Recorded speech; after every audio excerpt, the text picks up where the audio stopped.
Well, thank you. I do have some product back there, and they gave me a couple of things to advertise. This little book is entitled Effortless Change, which sounds impossible, but it really is true if you do it God's way. If you plant a seed, seeds don't struggle to bring forth fruit. It's their nature to do it. And if you do it God's way and take the seed of God's Word and just put it in your heart, it will change you effortlessly. So this is a great truth. And this book here is like elementary for all Christians. This is basic Christianity, and it's harmonizing the wrath and the punishment of the Old Testament with the mercy and the grace of the New Testament. And if you don't understand this, you'll at the very least get a schizophrenic impression of God and think that He's changed somehow or another, and yet He doesn't change. There was a reason that there was wrath and punishment in the Old Testament, and this explains the difference. I'm going to let Julianne give those to people that look like you really need help understanding the nature of God.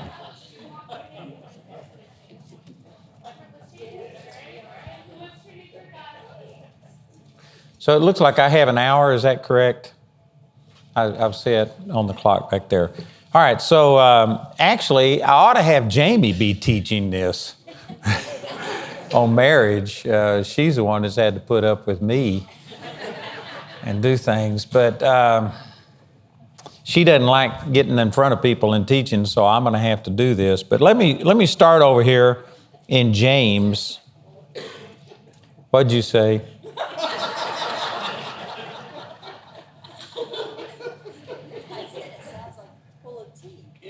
Yeah. Well, Jamie definitely has an opinion, and she's definitely got ideas, but she just doesn't like to express them publicly. I hear them.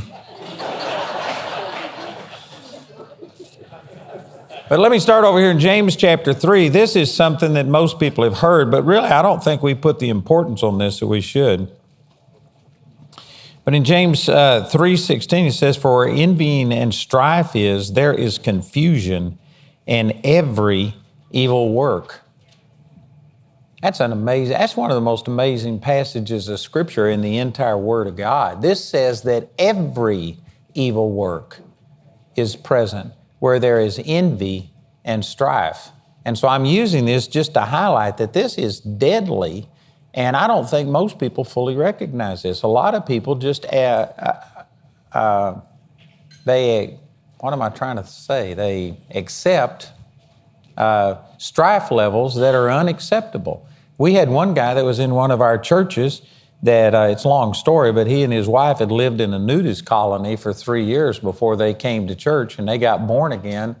And anyway, within a short period of time, he was just causing all kinds of strife in the church. And so he came to me and he says, "I'm leaving this place." He says, "There's nothing but strife here." And I said, "Well, yeah, there's a lot of strife, and you're the source of it."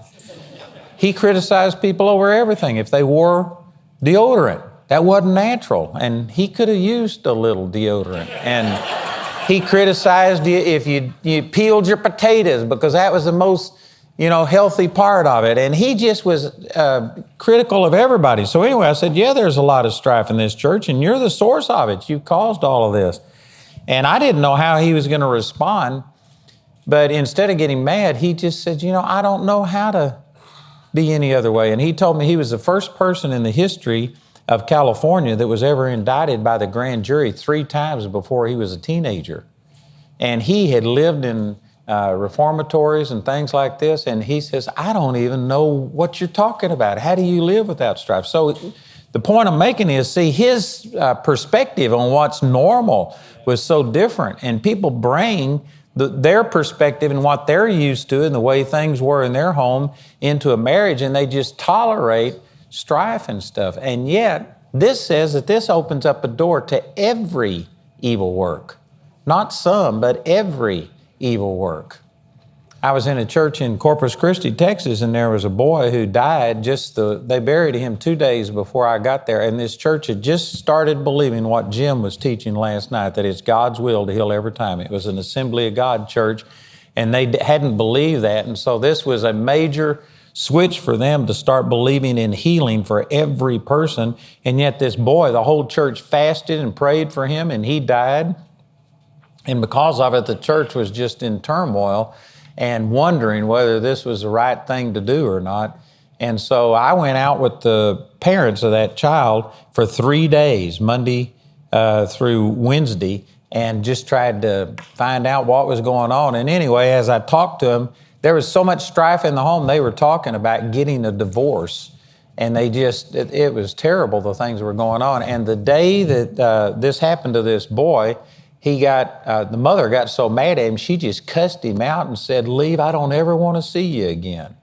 And so he went to school that day, broke the school rules, went over to a friend's house, and they were playing Russian roulette with a gun, and he shot himself in the head. And that's the reason that he went into this coma. And then the church went to praying and fasting and believing that he was going to be raised, up from this coma, and yet he died, and they just couldn't understand why it happened.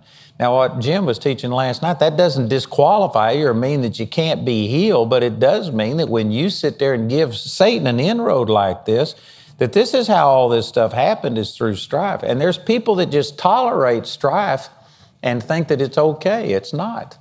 And so in marriage, this is one of the things that we have to deal with, is get to where we can walk in harmony with people and not tolerate those levels of strife. And, many times people treat others better than they treat their own mate, which to me is just weird. It's weird. My brother, he's not spirit-filled. He loves the Lord. He leads people to the Lord. He's a good guy.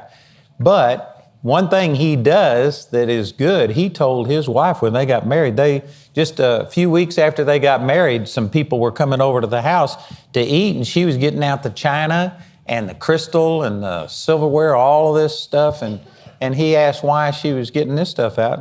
And she says, "Well, we got company coming over for dinner." And he put it all back up. And he says, "From now on, we'll use this stuff for my family, and we'll use the other stuff for guests." He says, "We're going to treat my family better than we treat other people."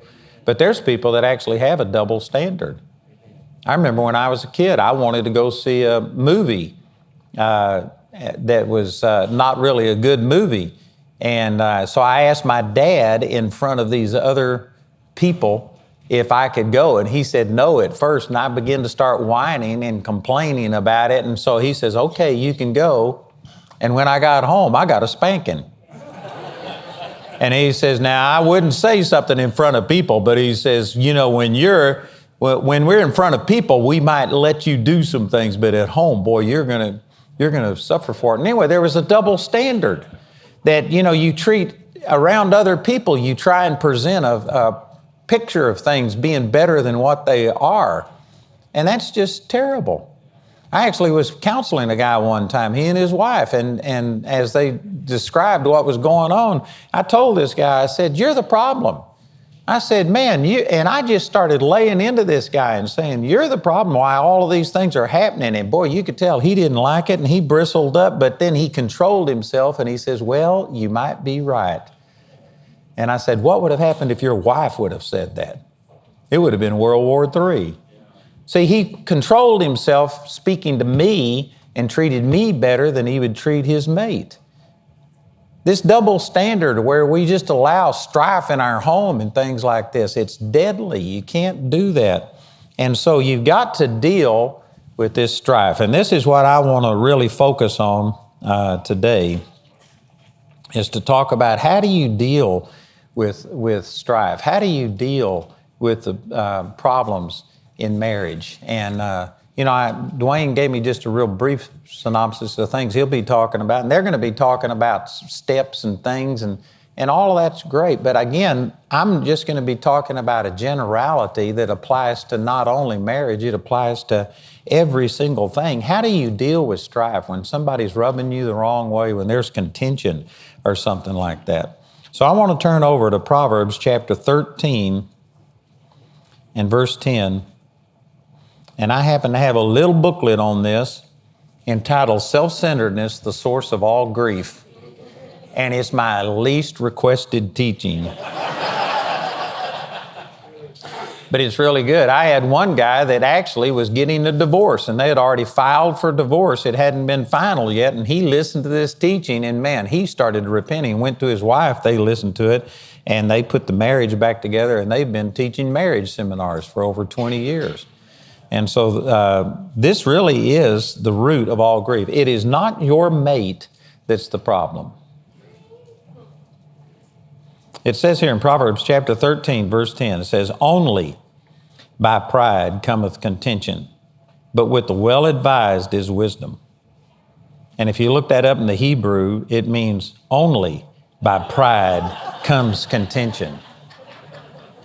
The only thing that makes people angry, that causes contention, and if you compare this with Proverbs chapter 17, verse 14, let me just flip over there and read this real quickly. It shows you that contention is just the beginning of strife. In verse 14, it says, "The beginning of strife is as when one letteth out water. Therefore leave off contention before it be meddled with."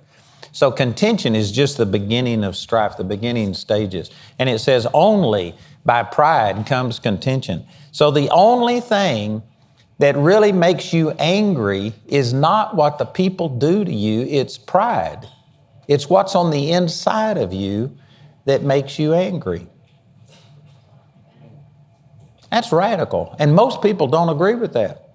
Again, I've had a lot of people come to me and they'll tell me what's happening, and every time they talk about that they've gotten hurt or bitter or something that's happened to them, they will immediately refer to what somebody did to them as justification for the way that they feel. That's wrong. You can control how you feel regardless of what other people do to you. And this is a new wrinkle in most people's brains. Most people think that, no, you can't control that. It's a response. This person did this to me. Again, Jesus on the cross, he forgave the very people that were crucifying him, said, "Father, forgive them." He showed love and mercy. He told us to turn the other cheek. And he told us to do things. And most people just, they feel completely justified in getting angry over things that happen. But again, that is wrong. You can get to a place to where you are not offended at the things that people say to you. And again, most people just think this is impossible. You can't live this way. And I'm sure that God laid this on my heart for all of the people that didn't come here. This probably doesn't apply to any of you that are here on a Thursday morning. But see, this is actually freedom because you can't control other people. The only thing you can do is control yourself, and the sad fact is most of us don't control ourselves. But you can get to a place to where you are not operating in pride. And again, I need to define some things because most people think of pride as arrogance. And that's one manifestation of pride. But it's like if you had a stick, and if you were holding a stick, it's got two opposite ends to it. And one end of that might be arrogance, but the other end of that is low self-esteem. That is pride. Pride is just simple Pride. I is the center of pride. Sin, S-I-N. I is the center of sin.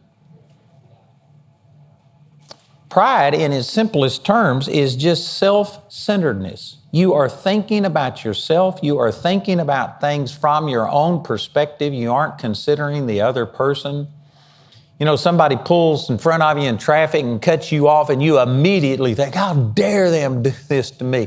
And you don't even think about what they're doing. They may have, come from the doctor's office and just found out they've got a death sentence. They only got a few days to live. Or maybe they're coming from a funeral and somebody died and they were thinking about something else. It's not always malicious why people do things, but we just look at things from our perspective, and this person did this to me. You don't even think about why they did what they did. Yeah. But see, if you were to think about the other person, it would totally change the way that you view things. I was watching a show one time, and it was against capital punishment. And they were trying to teach you, they were trying to turn your opinion so that you were against capital punishment. I'm not excited about it. It's not something that blesses me, but the scriptures teach that if you kill somebody, that your life needs to be given in return for that. That's in Genesis 9. Some people teach that that's Old Testament. Things have changed. We could debate that. But nonetheless, I believe in capital punishment. I believe it's a deterrent. And I believe that there are some times that you need to do it. And so I believed in capital punishment, but what they did, they showed this guy that was in prison for rape and murder, and they showed him sitting in his jail cell, and then they went to black and white and played this real sad music and showed him sitting there and showed you how oppressed he was. And then they went down the hall, and this is when they had the electric chair, and they showed that he was going to be electrocuted. And they started showing things, and it made you feel sorry for this guy. And then they went back to his baby pictures, and they showed you when he was a kid. And you think about someday we're going to kill this little baby, regardless of what they've done. And they showed him playing, you know, and having a stick horse and doing these things and playing. And then they showed that he was sexually abused, and he had all of these things, and he had a traumatic childhood and all of this. And then they brought you up to where he was. And when you saw his story, you couldn't help but feel sympathy and pity and think, is there something else that we could do? And so even though I believed in capital punishment, I was sitting there empathizing with this guy and feeling sorry for him and thinking that, man, maybe there's bound to be some other way. And as I was watching this, I just thought about, but God, how do I square this with Scripture? And the Lord just spoke to me, and He says, what if you took the same audience that's watching this and you showed the girls baby pictures and showed her being pure and her playing, you know, as a little kid and doing things, and then some pervert comes into her life and just for self-gratification rapes her, and then isn't even man enough to face what he's done and face the consequences, and so he kills her trying to cover up his crime. He says, if you took the same people watching his side of the story and showed them the girl's side of the story, those same people would want to become a vigilante committee and kill the guy. And the Lord was showing me, it just depends on how you look at things. How you look at things. If you look at everything through the glass of, look what happened to me, if everything is all about you, then you are going to live a life of offense. And you're going to have strife. And this says only by pride comes contention. The only reason that we are so offended and hurt over things is because our self is so important to us. And I won't take time this morning to teach on this, but in the New Testament, Jesus talked about it's in losing your life that you find your life. And it's more blessed to give than it is to receive, and on and on. And we have to die to ourselves. In the New Testament, it's established that we're supposed to love other people more than we love ourselves. Philippians chapter 2. And yet, very few Christians do this, and that's the reason that we get so ticked off and so offended and so upset when people do things for us. So the antidote to this isn't to solve everybody else and get everybody else how to, make marriage work. Jamie and I have been to some marriage seminars, and I'd say that the number one thing taught at marriage seminars, and I'm sure we'll talk about this today, so I'm not against it, but I'm saying probably the number one thing that people will talk about is that you need to communicate and that you need to dialogue. Instead of arguing and stuff, you need to listen to each other and stuff. But did you know, actually, that's just a byproduct of if you love the other person more than you love yourself. If you aren't self-centered, you would listen to that other person. So again, communication is good, but it has to be the right kind of communication. I actually had somebody that came to one of our marriage seminars, and they had been to a thing where they taught communication, and you had to sit down and write notes to each other, and they forced you to start writing notes and communicating. And this lady said it nearly ruined their marriage because all they had was hatred for each other, and they started communicating their hatred for each other, and it nearly destroyed their marriage. But did you know before you got married, you didn't have a problem communicating? Man, you'd stay on the phone or however it is that you communicate. You talked all the time and stuff. But if you love a person, if you love them more than you love yourself, you're going to talk to them. You're going to listen to them. You'll listen to their side of the story. So I believe that if you keep peeling the layers back, communication is important, but communication is just a byproduct of not loving yourself. You love them. You think more about them than you think about yourself. This is one of those things that Jamie would be so much better teaching this than I am. But when we first got married, I'm the kind that our family never observed Valentine's Day. I couldn't have even told you what month of the year it was. Matter of fact, when it came to birthdays, my family, the only thing I got was licks by my brother. He'd take me down and give me one lick for every year and one to grow on, and that's all we did. There might have been a couple of times I had a birthday cake, but we didn't observe birthdays. Days just weren't a big deal to us. So anyway, after we got married, it's totally my fault. I'm embarrassed to tell you these things, but I was taught by Kenneth Copeland that if you are in the ministry, you are sinning against God if you work a secular job. So when Jamie and I got married, we went on a honeymoon. After we got back from our honeymoon, I had $5,000 in the bank, and I went and changed it all into $100 bills and went to the 7-Eleven and gave them all away in 30 minutes. I couldn't wait to get out on faith. Boy, that was dumber than a bag of rocks. And I refused to work a job because I felt like I'm called to the ministry and I'm going to trust God. And because of it, man, we went through about 5 or 6 years of extreme poverty. I mean, long time later, Jamie, 8 months pregnant, went 2 weeks with nothing but water. I mean, that's all we had. And she was 8 months pregnant, and we struggled, and we went through financial problems. And so anyway, we were struggling, not just a few months after we got married. We got married in October, and so this was February, and I came home, and we hadn't eaten in days. We had nothing. And I say, when we have nothing, people talk about, that means all you've got is some canned goods, or you've got something that you don't really want to eat. But I mean, we had nothing. We had salt that we kept in the fridge so it wouldn't clump up in Texas. And that's all we had was some salt in the refrigerator. And we drank water out of the tap.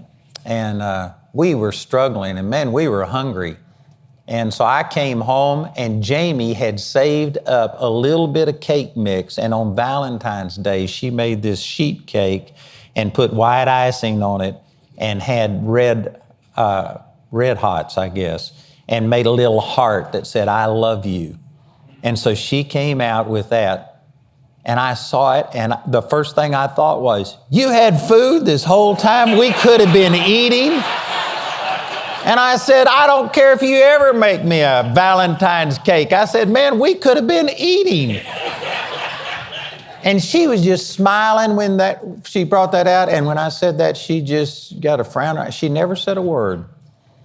I tell you what, Jamie's been a blessing. I've put her through terrible things. I was sitting around with a group of pastors one time, and they were talking about how they committed adultery on their wife and how God put the marriage back together and forgave them another one, just terrible things that have happened. And then I got to talking about some of the financial things we went through, and these other ministers says, my God, you've treated Jamie worse than I ever treated my wife. And Jamie never said a word to me about those things. But when I left that place, I had to go somewhere, and I got in the car. I mean, God got on my case. And boy, he told me, don't you ever treat my daughter that way again. And I mean, I repented to God, and then I repented to Jamie. And since then, I have never missed an anniversary, a birthday, a Valentine's Day, or something like that. But see, that was just self-centeredness that made me think about just myself and not consider Jamie. And God dealt with me about it, and hopefully I'm doing better than what I was doing then. But it's our self-centeredness that causes all of these things. And Jamie, see, most people would sit there and say that she's justified in being upset, but instead she went to the Lord and prayed about it, and God got on my case. I talk for a living. That's what I do. And if Jamie and I get in an argument, I could out-talk her.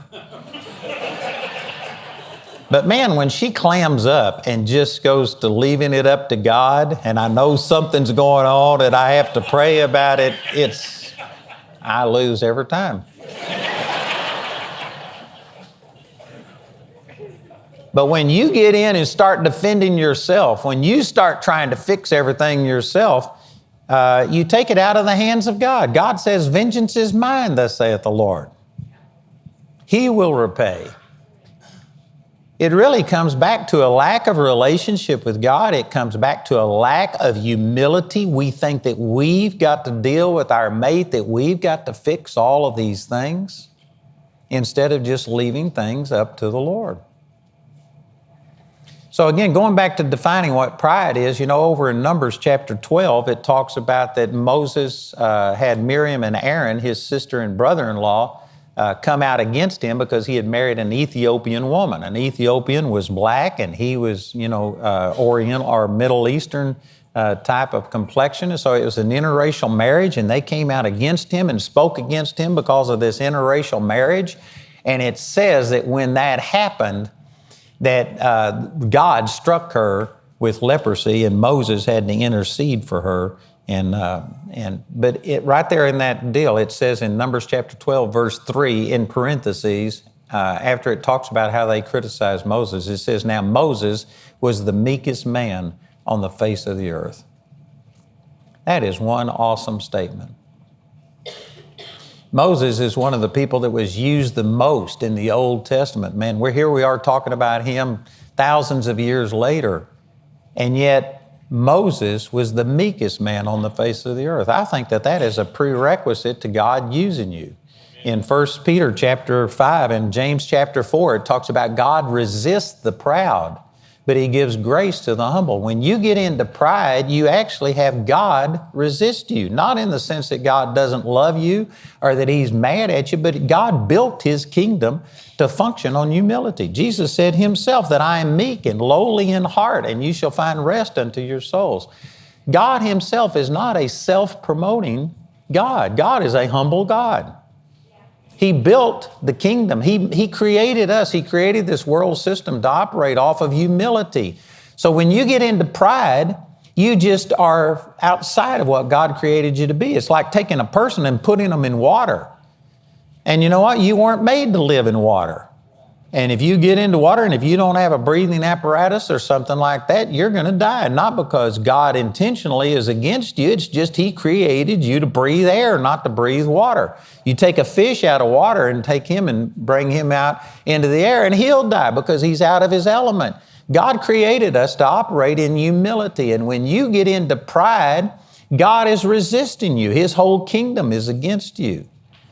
And it really is pride that we want to do these things. So when it says that Moses was the meekest man on the face of the earth, that's an amazing statement. But what makes that even more amazing is that Moses is the one who wrote that. And most people think that if you're truly humble, you'll never know it. That humble people, they look at it as people that are beat down, and they just don't acknowledge anything good. I heard a story about a church that took a vote to find out who the most humble person was. And so they took a vote and everybody agreed. It was dear old brother so-and-so. So on Sunday morning, they brought him up and gave him this big button, a red button with white letters on it that said humble. And they gave him this huge button because he was the most humble person in the church. And because he accepted it, they took it away. If you were truly humble, you would never acknowledge that. And that's what a lot of people think humility is. But here's Moses writing, and he says, I'm the most humble person on the planet.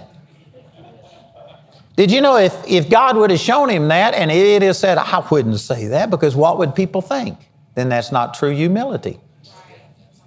True humility isn't debasing yourself. It's just saying about yourself what God says. If God says that you can lay hands on the sick and they'll recover, and if you think, oh, I could never do that, that's pride. I had a guy come up after I was teaching on this. This has been 30-something years ago.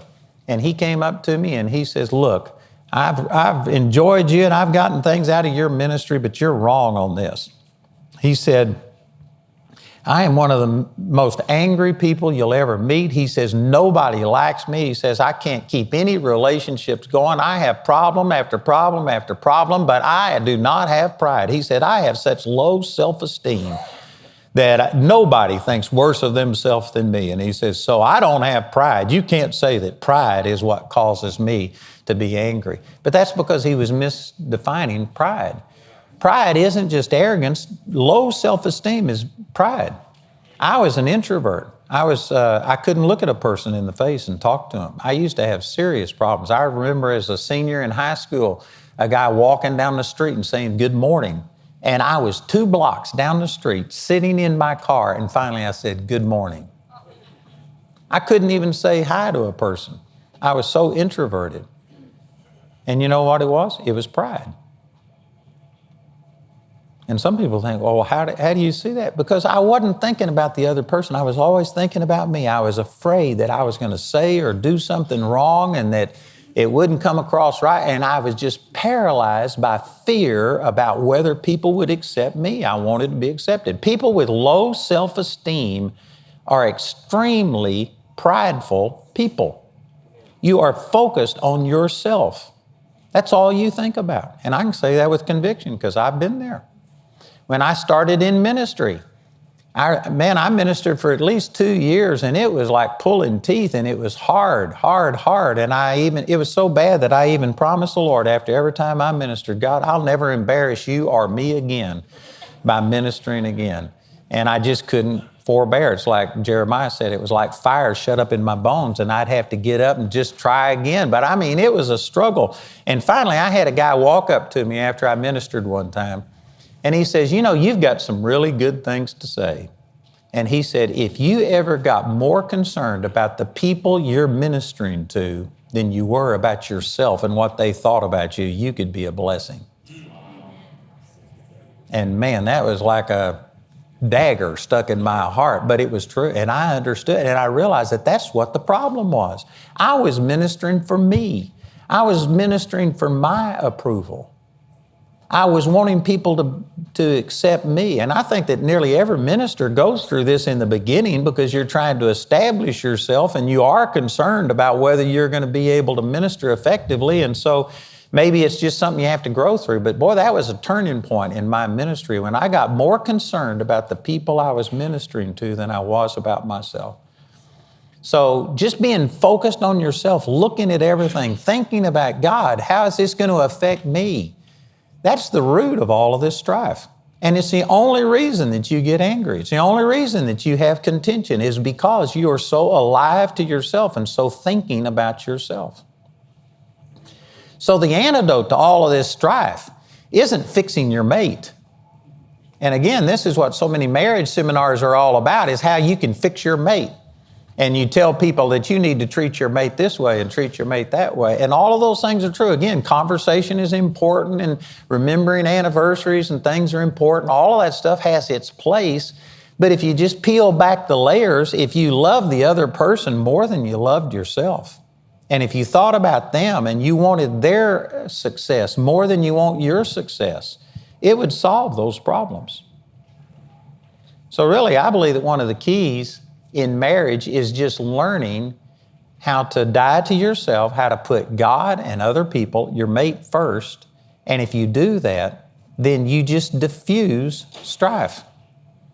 You just take care of things. You know, Jamie and I were talking about this morning, and I was telling her, I said, man, I wish you could minister. She could probably do better on this than I could. But she was saying, is there things I do that bother you? And we just moved into a new house.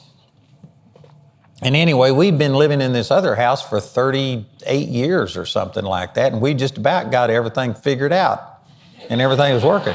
But in this new house, we have this little thing that you put your toothbrush in and your toothpaste in. And anyway, I hadn't got the words to describe it, but the way she puts the toothpaste in there, every time I have to take the toothpaste thing out before I can get my toothbrush. And I've thought, all she has to do is turn it the other way and it would work. And I've thought about telling her this. And the Lord spoke to me and He says, is it a real problem to turn the toothpaste around instead of having to tell her about it? Now, I know that this is a small thing, but this is the kind of stuff that you get contention coming out of. You're looking at things only from your perspective. And the Lord told me, He says, you can turn that thing around without having to tell Jamie that she has to put her toothpaste in there differently. And, I just had somebody give me this watch back in May, I think it was, and there's a charger that this thing goes on. And anyway, this charger not only charges my watch, but it has another plug-in to charge something else. So anyway, I plugged it in at my sink in our bathroom, and that was real convenient for me. Jamie saw that it had this other thing. She says, oh, this will also charge this other thing in the kitchen. So she put that charger in the kitchen. So every night, it's only been a couple of months, and nearly every single night, I walk in and get ready to go to bed, and this is the last thing I take off, and I always have to walk back to the kitchen. And I've thought about saying something, and the Lord said, you get up and walk on the treadmill, you walk miles every day, is it going to hurt you to walk into the kitchen and put this up? Those are small things, but see, this is the kind of stuff that contention comes over as you looking at things only from your perspective. Is it going to hurt me to walk into the kitchen to plug in my watch? Is it going to hurt me to turn this toothpaste tube around so that it doesn't block my toothbrush?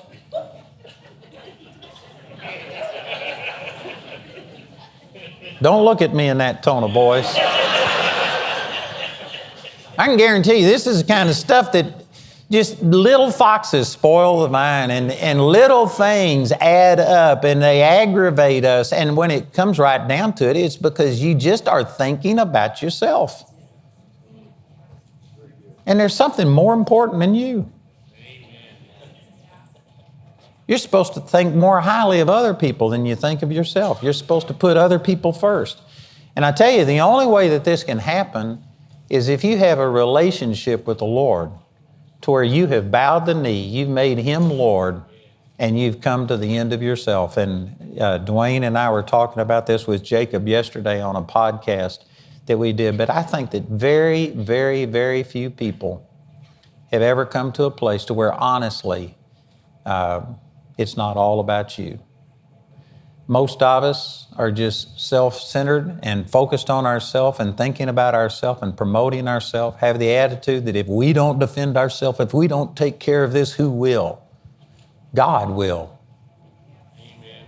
God will take care of you better than you'd take care of yourself. You know, I had a nationally known minister, I won't call their name, but if I called their name, everyone of you in here would know who I'm talking about. And they went on television, they went before their church and told everybody I'm the slickest cult since Jim Jones, and that they made people in their church burn my tapes and books. And every year for multiple years, I think for close to a decade, they had people, they brought in their leadership and taught them that Andrew Wommack is of the devil, and you make sure that nobody in any of your classes has any of his stuff. And anyway, I knew about all of this. I was actually in their city when they announced this. And Jamie and I were planning on going to their church that morning, and at the last minute, we just changed and went to somebody else's church, a friend of ours. But my staff was sitting all on the front row when this person said all these things. And so people wanted me to respond, and you know what? I don't know why they said what they said. I don't know. You don't know why people do what they do. You know, when the scripture says, judge not that you be not judged, I don't think that means that you never discern or make a judgment. It's just telling you to be careful, because with the same judgment that you judge, you'll be judged. And there's other scriptures where He rebuked the churches in Revelation because they didn't judge Jezebel, because they didn't do this. There are scriptures where Paul said in 1 Corinthians chapter 5, being absent, I've already judged concerning him that has done this action.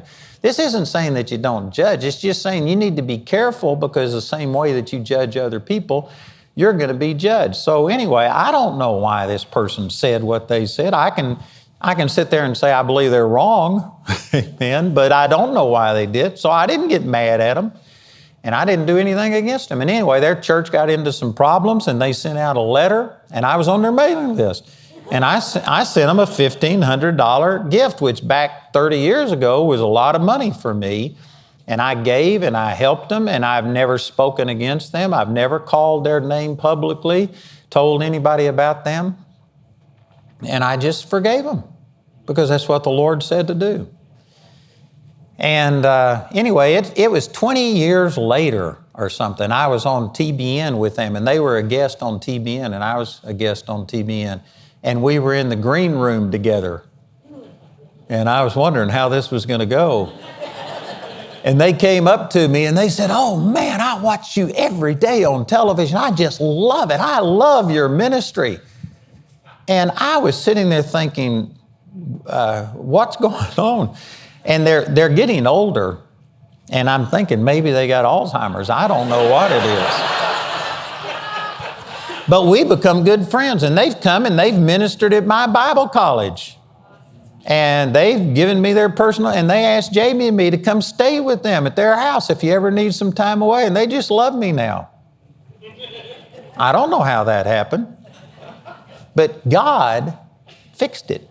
I had another man that was on the board of directors of the Full Gospel Businessmen in Lamar, Colorado, and he hated me and used to tell people that I was a cult, and I told people to burn my books and stuff like this. And I knew about it. I never personally met this guy, but I heard about it. I didn't go meet him, and what he was saying wasn't true, and so I just let it go and cast my care about it over on the Lord. And anyway, I came to Colorado Springs, and this friend of mine, Joe Ney, was holding meetings and for 7 days at a Full Gospel Businessmen's Convention with about 700 people there.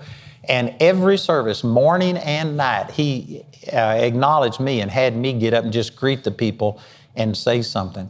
So I said something, and would just minister for a couple of minutes. And then the last night, in front of 700 people, as he invited me up to say something, this guy who had told people that I was of the devil and hated me and all of these things, he came running up on the platform and fell at my feet and started crying and holding my boots. And he apologized and he says, "I'm so sorry for everything I've done." And he says, "I've said all these things, and then here I come, and for 7 days I've been hearing Joe promote me." And he repented publicly in front of all of these people. I couldn't have ever made that happen.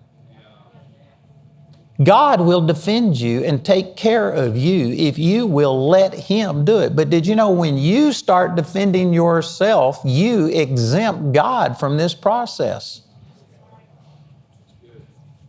I remember our youngest son, Jonathan Peter, he didn't talk until he was 3. And that was the same with me. They took me to the doctor and asked, if something was wrong. And this doctor examined me and he says, "Why should he talk? He's got 4 people that all he's got to do is point and grunt and he gets anything he wants."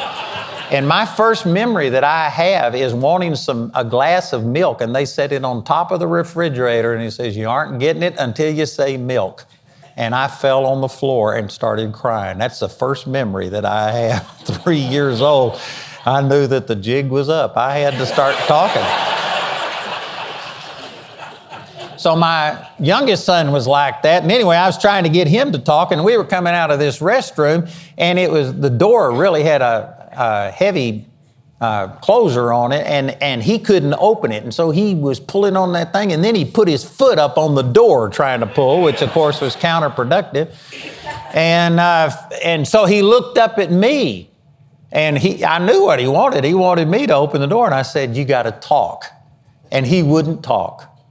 He wouldn't say anything, but he also wouldn't take his hands off of that. He had both hands on the doorknob like this. And I said, "I can't open this door until you let go." And as soon as I said that, the Lord spoke to me and He says, "That's the way I feel about you. I can't solve these problems until you let go of it, until you turn it over to me." And so actually our self-will, our pride, our wanting to defend ourselves and promote ourselves is what's hindering God from operating in marriage we're talking about and dealing with that other person. The first lady that ever became a general manager of my ministry, this is back when we were in Lamar, Colorado, and it's a long, long story. I hadn't got time to go into it, but her first husband died. She was left with 2 kids, and she walked into a Daylight Donut shop, and a man walked up to her she had never seen and said, "I'm God, and if you'll worship me, I'll solve all your problems," and prophesied to her that her husband had died and that she had all of these things, and she didn't know the Lord, and so she wound up submitting to him and married this guy. And it turned out he was a demon worshiper. He would leave his body and bark at the moon and levitate tables, and he broke her neck one time. He took a butcher knife to her and poured hot grease over her. And the time that I met her, she was living in the same apartment complex, and her kids from the 2 previous marriages had to stay in the basement. And if they ever came out of the basement, he threatened to kill them. And they snuck up into the kitchen to get some food. And he found them, and he was yelling and screaming and had a butcher knife. And so she had taken the kids, and the police had separated them on the lawn. And anyway, that's the way. So the people that own the apartment complex came to my Bible studies, and they asked me to come talk to her. And they said, tell her she doesn't have to live with this guy. Now, don't misunderstand what I'm saying. I'm not saying that you have to stay in an abusive marriage. But when they began to tell me the story and says, tell her that she doesn't have to stay with him. So I just told her, I said, you don't have to stay with him. About that way. Because the scripture says, if he's pleased to dwell with you, don't depart. Well, he wasn't pleased to dwell with her, and I said, you're free to depart. And she says, but? And I said, but it's just the devil in him. And she had just gotten born again a month before that.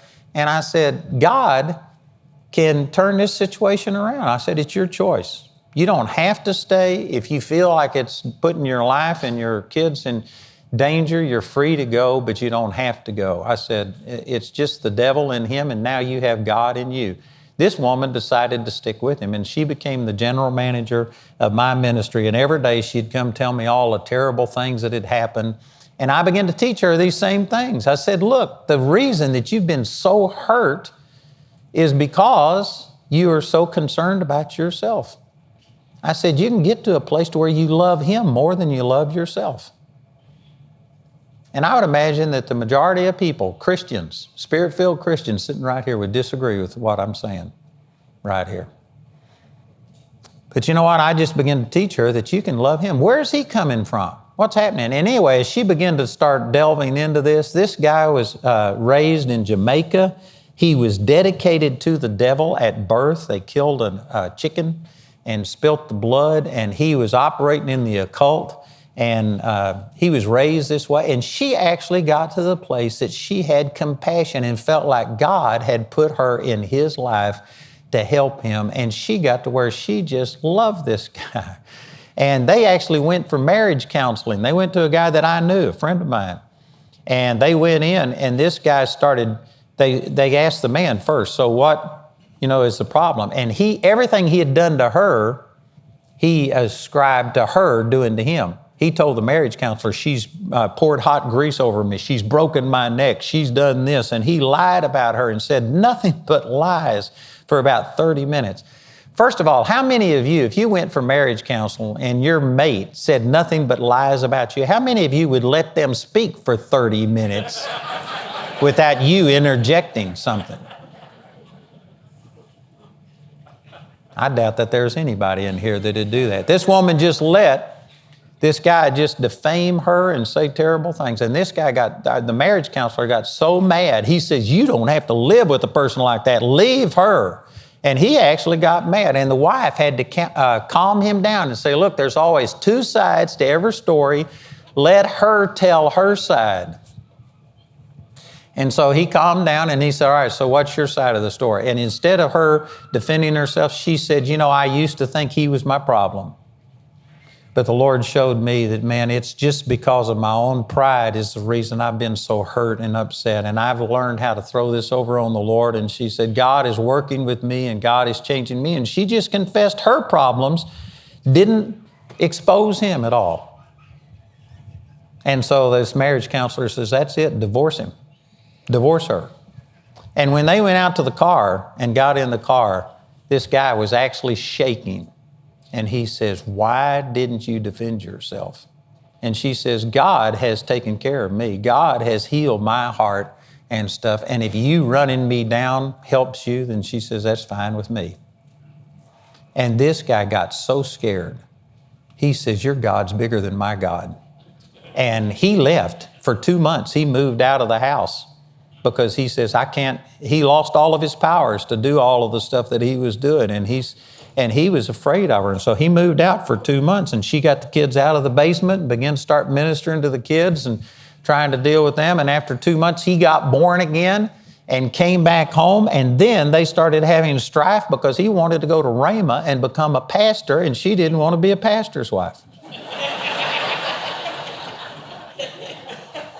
Now, am I saying that you have to stay in an abusive marriage? No, I was on a television program, and they canceled the whole thing because I gave that story, and they said that you're saying that people have to stay in an abusive marriage. That's not what I'm saying, but I am saying that you have the power to do that if that's what God speaks to you. It doesn't tell you that you have to leave. It says you're free to leave if you're in a situation like that. She chose to stay, and because she literally put God and her mate ahead of herself, she was able to see that situation turned around. Man, that's awesome. Yeah. And you can get to where you do this. I had a situation in Pritchett, Colorado, where I was pastoring this little church of 100 people. It was in a town of 144 people, and we had 100 people coming to the church. We saw a man raised from the dead, and people just came from everywhere to come to that church. But the people that were there before, there was about 10 people in the church when I first came there. They got offended because they didn't want people coming from outside of Pritchett and other places. And so they got mad. And this one guy started criticizing me, and he yelled at me and told me I was of the devil and that what I was doing was wrong. And anyway, it was a bad situation. And we had this confrontation. He was an elder in the church. And I just let it go because, man, I don't want this to sound like I've arrived in this area. I'm not saying that, but I have made a decision that I am not in this for myself. I'm not trying to glorify myself. I'm trying to glorify God. And because of that, if somebody comes out against me, it's not that big of a deal. And so this guy, I just cast my care about it over on the Lord. And the next week, I was in the habit of when I drove by his business, I'd just always stop and go in and say hi to him. So I was driving by his business. I stopped, asked Jamie if she wanted to go in and see this guy, and she said, no way. So she stayed in the car, and I went in and started talking to him, and he wasn't as friendly as he had been in the past. And anyway, I came back out to the car and I said, something's wrong. I said, this guy wasn't friendly like he normally is. Something's bothering him. And she just looked at me and she says, don't you remember what he did to you last week? And I had forgotten it. I cast it over on the Lord. I'm not saying that you have to forget if somebody's done you wrong, but I'm saying you can get to a place where if you aren't nurturing and harboring yourself and thinking only about yourself, if you are going to let God defend you, God will take care of things. And I literally had forgotten it. And it was totally wrong what this guy did to me. Maybe one last story here. Jamie and I were ministering down in that Pritchett area, and it's a long story, but there was a boy who had cancer. He was supernaturally healed. He wasn't even able to walk properly, or he couldn't ride his motorcycle because he had had pubic cancer, and he went to Mayo Clinic. And anyway, it's a long story, but he came and he got healed. And so he started traveling with me. He was on radio with me. He was giving his testimony. And anyway, he had something come up. He went on a 47-day fast, which he lived about 2.5 hours away from where I was. And he was so zealous for the Lord. He was leading people to the Lord every week. And he was so zealous for the Lord, he just thought he could do anything. So he went on a 47-day fast and ended his fast by eating a steak and French fries. And it killed him. He swelled up and he died. And at his funeral, he told people that if he died, he said, Andrew's going to raise me from the dead, because we had seen a guy raised from the dead. And the Lord didn't tell me that, but that's what he was telling everybody. So anyway, at his funeral, it was in a little tiny town of just a few hundred people, and he probably had 300 or 400 people come to the funeral, and most of them were from all of our Bible studies. I had Bible studies in 3 states, and they all came, and they were all believing that this boy was going to be raised from the dead. And because it was 2.5 hours from where we lived, we went down and stayed with one of his cousins, and it was remote. It was 20 miles of dirt road, and then from the main dirt road to this house we were staying at was a mile drive down a dirt road. So it was remote.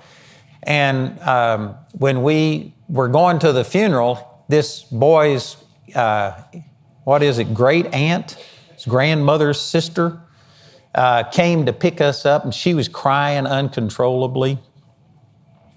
And we figured it was just because she had lost her great nephew. And but anyway, when she got out to the main dirt road, she turned the opposite direction instead of going to the funeral. And so we thought she just was disoriented, and we started talking to her. She drove out into a pasture, took her keys, and threw them out the window. And we asked, "What are you doing?" And she said that her sister, the grandmother of this boy, who was a practicing witch, she hated me. And she had heard this boy say that if he died, that I was going to come to the funeral and raise him from the dead. And anyway, she threatened to disinherit her sister, which she would lose 20 sections of land, 640 acres to a section. She was going to lose six, I don't know, whatever it was, acres of land if she allowed me to come to the funeral. So she kidnapped me and drove me out into the field and threw the keys out the window. And anyway, we finally talked her into, I said, "We won't go if you'll just let the cousins go." And so we got the keys, and they drove, and they went to the funeral, and we weren't able to go to the funeral. And when that happened, I had 6 Bible studies in 3 states, and they were all there expecting me to pray and raise this boy from the dead, and I didn't even show up. And did you know that they all canceled on us? They said some terrible things to me about, "How dare you not even come? This boy loved me and we were close." And they said, "You didn't even think enough to show up."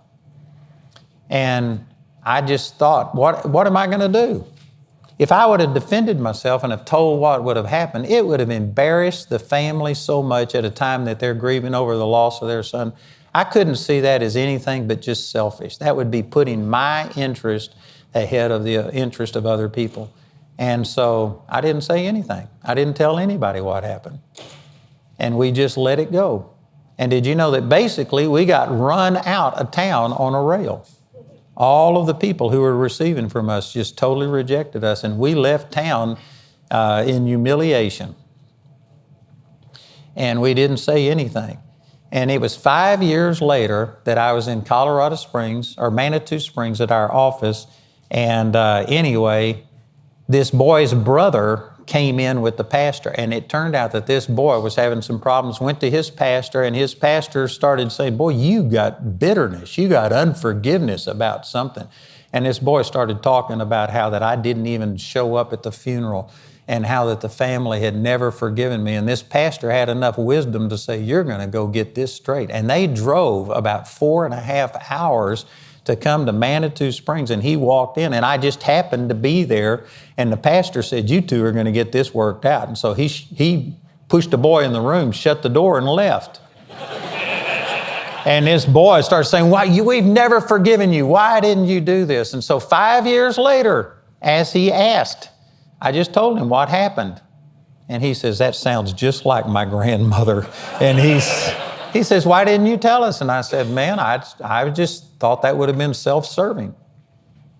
I said, your family was grieving over the loss of their son, and I didn't want to sit here and just try and defend my reputation." And he repented and asked forgiveness, and God put it together, and I got reconciled with the parents of those of that person and stuff. But I'm saying that I believe that this is the way that God called us to live, and God supernaturally has restored all of these things. And I'm telling you, if you let God defend you, and if you weren't so self-centered, so prideful, promoting yourself, God will defend you. God will take care of you better than you could ever take care of yourself. And this is the way that you diffuse strife in any relationship, but certainly it applies in marriage. It's not a 50-50 relationship. It's 100%, 100%. You're supposed to prefer the other person more than you prefer yourself. And if you would put them ahead of yourself, and so what if they put the toothpaste in the thing the wrong way? So what if something, it's not that big of a deal. You just let it go. You think about somebody else more than you think about yourself. And I believe if you'll do that, praise God, you'll make it. Jamie and I just celebrated 50 years last year, and we're on our 51st year. And praise God, we love each other more than we ever have. We're getting along better than we ever have, and God's working things out. And we've been through a lot of hardships, most of it from other people coming at us, and yet we've been able to survive it because of what we're talking about. So this will work for every single person. Amen.